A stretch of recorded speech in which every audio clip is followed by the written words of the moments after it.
morning again. Preliminary indications are that the Bahamian economy expanded at a slower pace in the first quarter of 2025 compared to the same quarter of 2024, moving closer to its expected medium-term potential, but tempered by capacity constraints in stopover tourism. The economy continued to attract healthy foreign investment inflows, providing a corresponding boost to construction and related employment. In the latest estimates, average retail price inflation moderated significantly because of reduced cost pressures on imported goods and services and savings on electricity costs. In line with moderated net private sector inflows and in the absence of net foreign currency borrowings by the public sector, seasonal growth in bank liquidity and external reserves tapered when compared to the same period in 2024. However, private sector credit expanded at a faster pace, and credit delinquencies declined further compared to 2024. As regard to tourism, the constrained hotel sector capacity underpinned slower quarterly earnings potential than in 2024. In the latest available data, total air arrivals to the Bahamas contracted based on both overall indicators through February and estimated departures through the Nassau International Airport through March. Reduced air traffic is estimated to have impeded hotel sector performance most, as vacation rental sales, which are an important segment of the stopover market, experienced further expansion, and such activities attracted incrementally appreciated average daily rental rates. The cruise industry, meanwhile, maintained healthy growth, with capacity continuing to expand given sustained investments in onshore attractions throughout the Bahamas. Turning to foreign exchange indicators, the net inflows decreased during the first quarter of 2025 owing to reduced contributions from both the private and public sectors. In particular, commercial banks' total purchases of foreign currency from the private sector were approximately unchanged during the first quarter, underscoring comparatively subdued growth in economic activity within the sector. However, given stronger private sector credit expansion, gross foreign currency sales, which mostly signal expenditures on imported goods and services, were 2.4% higher. As a result, commercial banks' net foreign currency sales to the central banks, which feed into the external reserves, contracted by approximately 10% compared to the previous year. And this outcome, along with a net sale of foreign currency by the central bank to the government sector, as opposed to a sizable net purchase from the sector in 2024, resulted in a two-third reduction in the seasonal growth in reserves during the first quarter of 2025. In particular, external reserves grew by about $171 million over the first quarter of 2025, and as at the end of April, we're approaching $2.8 billion, which is moderately less than the estimated $2.9 billion at this point last year. Over the remainder of 2025, the private sector is expected to make a net drawdown on the reserves due to an expected strengthening in credit growth to the sector. The central bank is supportive of this outcome as the reserves are still healthy overall, and they're expected to remain more than adequate to back the value of the Bahamian currency against the US dollar. In addition, there's elevated liquidity still in domestic banks, which continues to be ample to accommodate stronger private sector lending. As to private sector trends, lending during the first quarter strengthened compared to the same period in 2024. The acceleration was concentrated in consumer credit and commercial loans. However, the pace of growth in residential mortgages was slower than in 2024. Lending risk also subsided further. In particular, the average delinquency rate for loans that were 3 months or more behind in payments was 5.5%, which is less than 6.3% of loans in such conditions in March of 2024. Today, we also published the half-yearly lending condition survey, which provides even more detailed analysis of the patterns in lending between banks and the private sector. So we also invite you to have a look at that when it's put out. So turning to the outlook, the downside risk facing the economy have increased, particularly in light of the tariffs imposed by the United States and uncertainty over how trade policy tensions between the U.S. and its major trading partners will be resolved.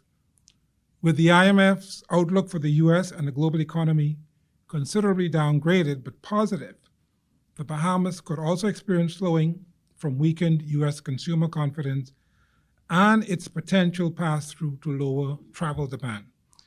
In addition, the inflation outlook for the Bahamas is potentially elevated, as higher costs on goods imported into the United States would be expected to have some pass-through to increased costs on goods and services that the Bahamas sources from the United States.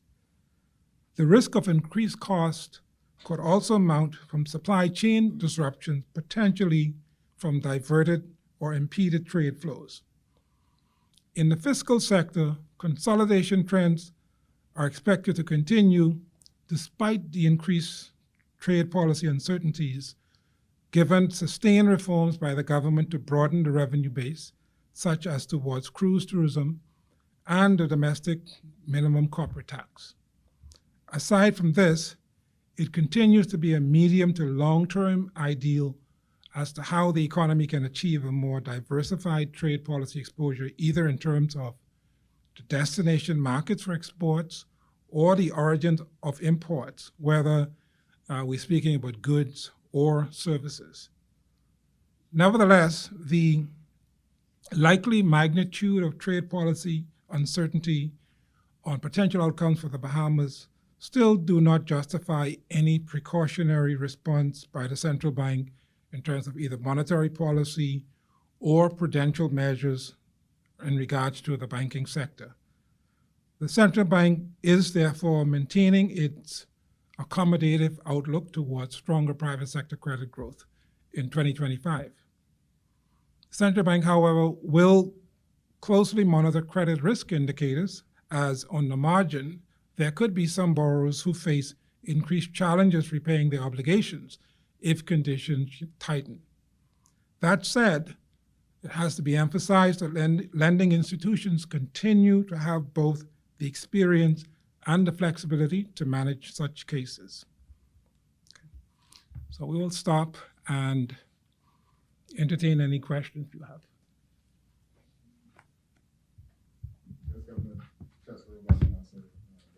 Just want to ask, you mentioned the IMF and just U.S. policy and how that might be affecting countries. In terms of your outlook on the Bahamas' economic stance, is it difficult, given the changes in the continuing changes in U.S. policy, to gauge what the outcome of the Bahamas economy will look like throughout the year? Well, I think it's a range of possibilities. One has to appreciate that at this point, at the end of April, we are in the peak of the tourism season. So some of the adjustments as regards what's going on in the U.S. and how it's impacting tourism, we're going to be experiencing that, whether it's a positive or a negative, over the first half of the year and into the early part of the summer. And so from that point of view, one has to expect that if there are any upside potential, there's talk, for example, that we could see some benefits from diversion of travel to destinations like the Bahamas. One has to appreciate that while that's an upside potential, the logistics around that also need to be in place. And so when we start to monitor those trends, we should begin to look at how the airlift into the Bahamas is adjusting, if at all, to the upside. So I anticipate that the range of possibility for the Bahamas is that we could see the outcome growth-wise this year in line with what we initially expected, or we can see it above that if there are favorable diversion of economic activity to the Bahamas, or if the uncertainties in the United States get more extreme, you could see the growth levels being much lower than originally forecasted. But there's still an overall expectation that the economy will grow this year. So there's no negative forecast at this point. But these are forecasts. That's important to understand. You mentioned domestic minimum top-up tax, and we see FinCo recently talking about the erosion in their base because of the FTT. Is there fear maybe that because of this new tax that banks, especially Canadian-based banks, will continue to kind of downsize the operations in the Bahamas? Well, there were amendments to the business license tax in business licensing framework, I think, in the mid-year budget, which anticipates, some of the concerns around the tax on local financial institutions and others. And I believe that the provisions are that the entities which operate locally and are paying business license would be able to absorb some of those costs against their business license. So that would cushion such impacts. The upside potential for the government is that the measures are likely to impact entities which do not currently pay any significant amounts into business license. Good morning, Governor Joshua from Our News. To the everyday taxpayer, when they hear a slowdown in growth or things like that, their minds tend to worry. When government implementing taxes, there was concern, for example, with the cost of raising price of eggs. So can the Bahamian people possibly expect a further tax or further burden on it? I mean, ideally, if you're going through a period where growth is challenged, the response would not be that the government introduces increased taxes, and I'm presuming you're getting at it from the point of view that the government is trying to protect its revenue position. So that's not usually the kind of approach that one would see or that one should expect. It's just that some of what we're seeing happening right now in the Bahamas are reforms to the revenue system that were already in progress. And for the most part, they are of the type where they're impacting, parts of the economy where it's not going to have the sort of downside impacts, say as a general consumption tax or the like. So in the case of the cruise sector, it's expected that the government would improve the coverage on that sector in terms of the areas where some of the equivalent kinds of taxes should already be present. And so that's a positive. Hi, thanks so much for the trivia. Back to the 1.8% projected IMF growth rate, right? Do you think that is high enough to make a dent in our current unemployment and then also be able to absorb all those students that we're going to have leaving high school this year? Do you think that growth rate is high enough to take that tax off? Sounds like you have a view already. But I think what's most important about the growth forecast is we're below 2%, and it's generally accepted that the Bahamas should be aiming for above 2% to make the sort of more significant impact in terms of where the unemployment rate settles. But if the economy is growing, it will be creating additional jobs. So that's very important. Now, can you just give us an update on the Bahamas savings bond that was supposed to be launched last year? Can you just confirm that it was actually launched and give us an update on its progress? Okay. Yeah. So we did get started with the Bahamas government savings bond in 2024, very much towards the end of the year. And the way the savings bond is structured, it will allow individuals to make incremental ongoing purchases of the savings bond. So we're now in a position where we can begin to have more continuous public education and outreach so that people can understand how they can make purchases of the bond. So it's not a one-time offering. So the savings bonds are expected over time to be a gradual source of increased savings for individuals. Can I get an update on the credit union legislation? We insofar as the credit union legislation is concerned, the central bank has had some follow-up discussions with the credit unions in terms of the proposed framework, and we've made some subsequent amendments or tweaks to the draft. So we anticipate before we get into the summer that those will be in the public space for wider consultations, because it is our objective or goal to see the reforms enacted in 2025. And the banking fee reforms? That's an area where there's ongoing work as well. So we, for us, one of the priorities is to make progress in introducing a basic savings or transactional account where it would carve out some protections against the range of fees for those who have limited financial means. So that is a very important objective for us. We're also very soon going to circulate public consultation paper on agency banking sometime during the month of May. And that will basically reinforce our approach to how financial institutions can use, third parties, which the central bank supervises, to extend the reach of how they provide services in underserved communities, particularly in the family islands. Right, because I think you would have heard this morning, I guess, the backlash from Minister Lundy, talking about DOD pulling, but they didn't pull out. They reduced their hours and Cape, and then they've also made some adjustments to their schedule in my key as well. And he really had called out how family island communities are underserved by banks, and banks are adjusting their hours, they're pulling out, and they're leaving these communities basically stranding without services.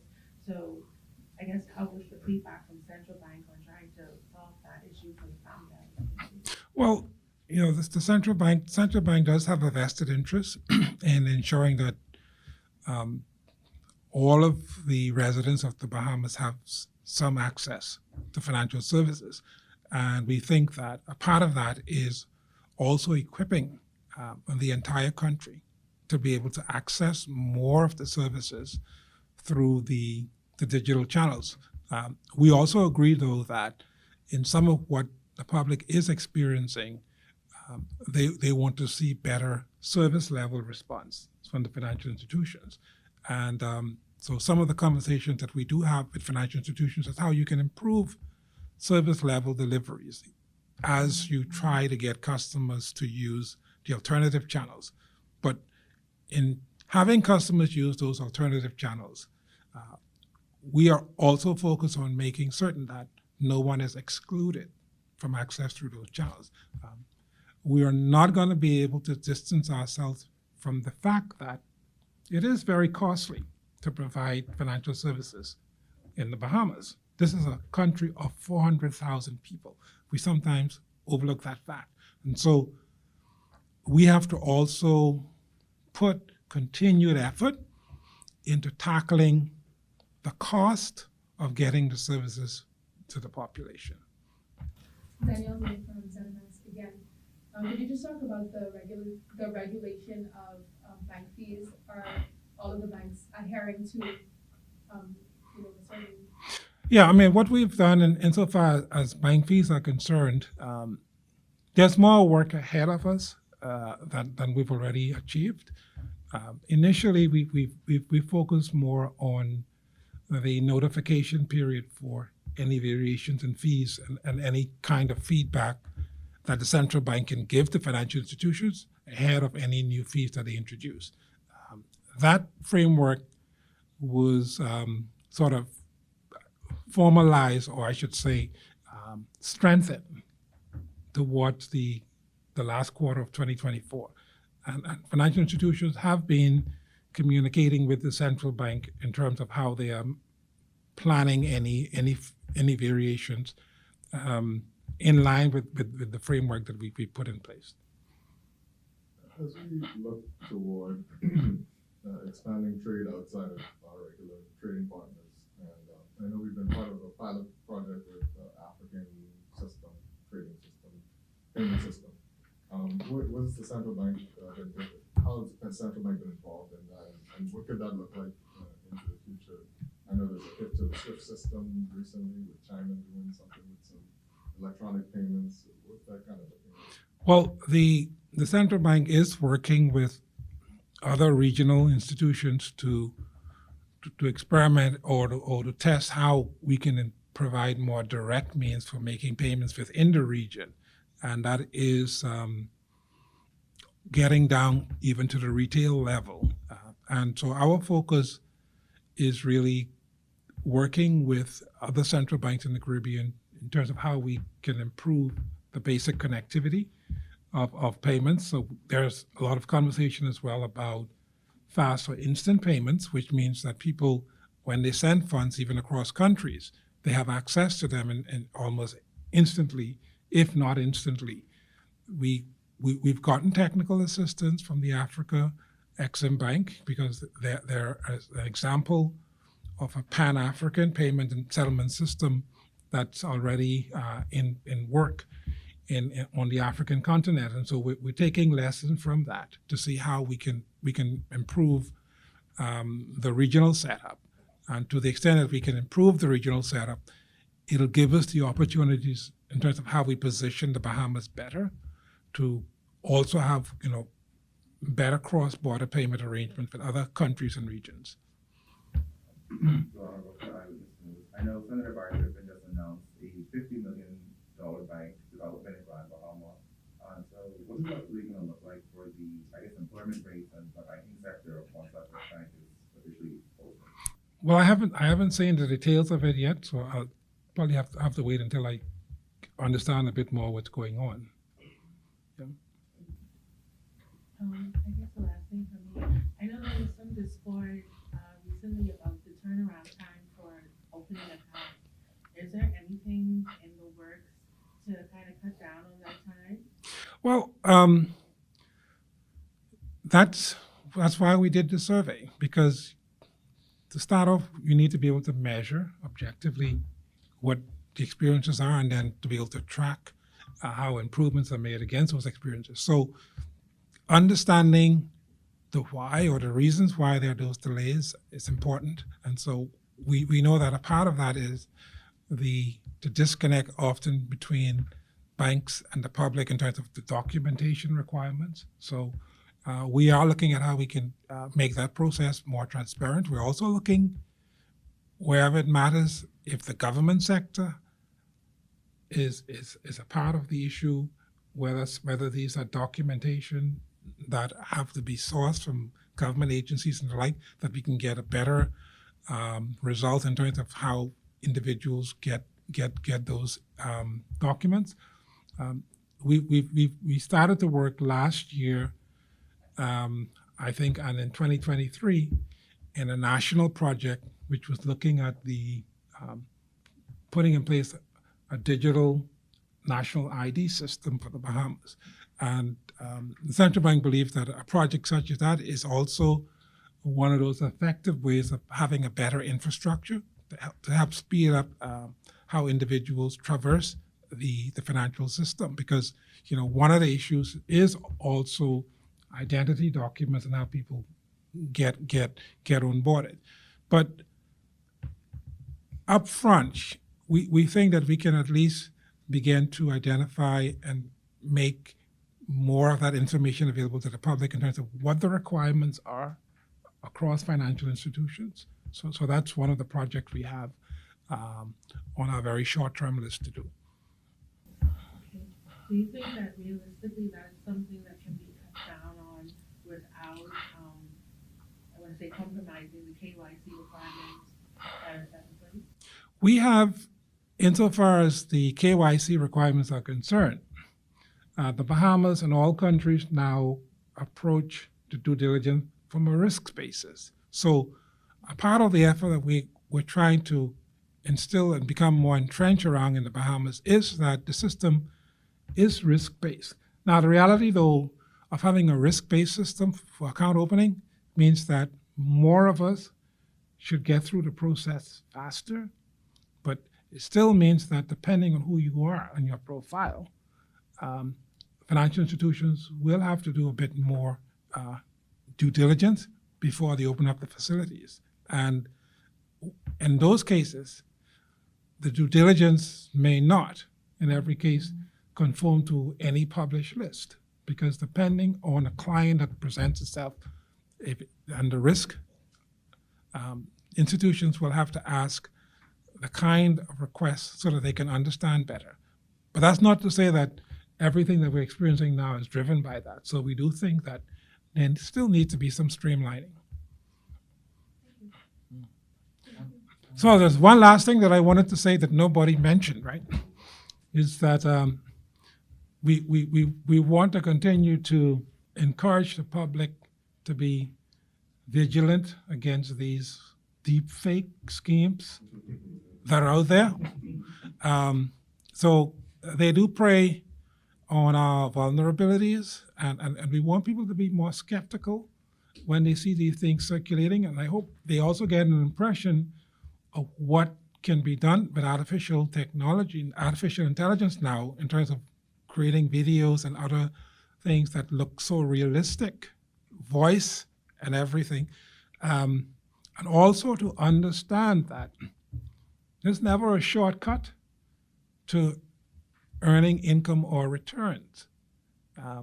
Have a better, deeper understanding for what the average rates of returns are in this country. And if you're getting returns or you're getting promises of returns that look different from those, you need to really question and try and understand, how those monies are being earned, and be very skeptical too when you're being promised that these returns are going to go into cryptocurrency accounts, right? There's no prohibition in the Bahamas against anyone investing in cryptocurrency or having cryptocurrency accounts. So if you want to do it through the channels that are secure and trusted. But do not get deceived into doing it and thinking that somehow you're doing something where you're evading the system and the rules. Bahamians are allowed to do it, so I think that's very important. But be very skeptical, and the deepfake scams that we've seen in the Bahamas, they're also being perpetrated regionally, and so they're being tailored to different countries. And if you look very closely at this, it looks a lot like the experience that people had a few weeks ago in Grand Bahama. So you need to be very mindful of any scheme where you're paying money in order to secure some sort of job or gig. That something is wrong there.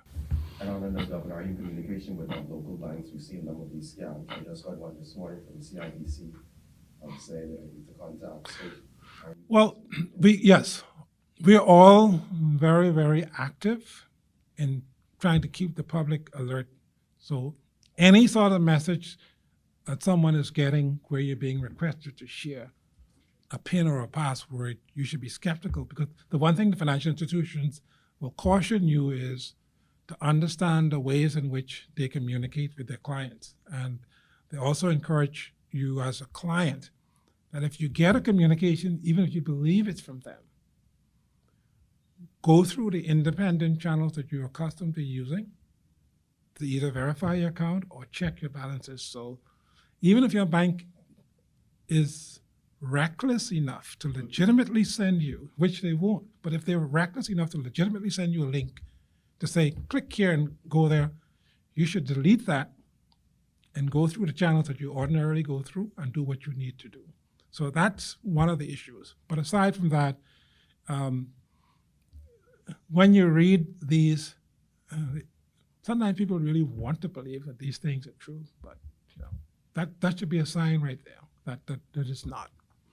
Before these scams, the one involving your likeness, did the central bank have to report to police? release and Yeah, we're working through multiple channels. The point to emphasize to is that, as I mentioned, these schemes are international in nature, and so um, it's still the case that even when people get taken advantage of, there's sometimes no satisfactory resolution. Um, the monies are gone, and so the public education is, one of the areas where I think we can put out the best offense against these. And a lot of what we've been doing so far is educating people how to be cautious and suspicious. So now we're beginning to look at additional layers of education, because I think people also need to be able to flag these kinds of schemes whenever they see them, and let everybody else know as well, of what suspicious schemes are going around. Governor, morning, Atari McKinsey, eyewitness, Sand Dollar, how is that uptake going? I guess maybe bouncing off Faye's question about banking in the family islands, I know the Sand Dollar was an initiative that the central bank has really been pushing to be more inclusive in terms of banking. So how is that been going? Are you pleased with the level of uptake, particularly in the family islands? Well, we still have, insofar as Sand Dollar is concerned, we still have a lot of ground to cover. A lot of the outreach in the family islands continuing to be educational. We've been moving through the communities in the southern Bahamas, while trying to stay very current and connected with those in the north. But a part of the pockets of success that we've seen is how employers in selective cases are beginning to see the advantage of very quickly getting people onboarded with digital wallets, because then they can make payroll without any extra effort. So we are beginning to see some of that, but we do have some more work to do in terms of the outreach in the southern Bahamas, and we've started to have some engagement with the Bank of the Bahamas around, how they can come into the space, similar to the approach that we'll take with all of our commercial banks, because then that also becomes very important for getting more inroads. And aside from that, we are making additional technical enhancement so that the digital wallet providers can have even more seamless access to the platform, so that people can get monies in and out of those wallets. So that we think is work that we will conclude as we transition into the summer months, and we think that's going to help them as well to be able to grow their business. Check, thank you. Sorry, last question for me. Any timeline on the banking reform? We can expect to see those? Well, the central bank is working to get a substantial amount of this work completed in 2025. So, Check elimination, how was that project? I mean, I know there was some pushback initially and it had to be delayed. Is that still something the central bank is moving on? no, our focus is really on continuing to educate the public around digital banking and using digital platform for financial services, and making certain that the education focuses on the how people can use the digital channels effectively and safely. So that, as a spin-off from check elimination effort, also is allowing us to look at the areas where the business community has specific concerns, not all related to checks, but in general around payments and the system. And one of the most important initiative for us, where we're accelerating the effort, is positioning the entire payment system for instant payments or fast payments, so that it is not only fully integrated with the Sand Dollar, but it is fully integrated to the point that whether an account is in a bank or in an existing digital wallet. A retail payment at the point of sale could be made and settled instantly. That is really getting at a lot of the commentary and criticism that we have around how fast it takes to complete a payment in the Bahamas, right? And how long it takes to get access to funds which might be on hold. So the fast payment work, which we are advancing with a technical working group between ourselves and the banks and the credit unions and the others, is intended to take the payment infrastructure to the next level, integrated, and it should speed up and address, universally a lot of the concerns that are expressed around payments electronically. Okay. All right, I think we're done, but thank you all very much, and thanks for your patience in coming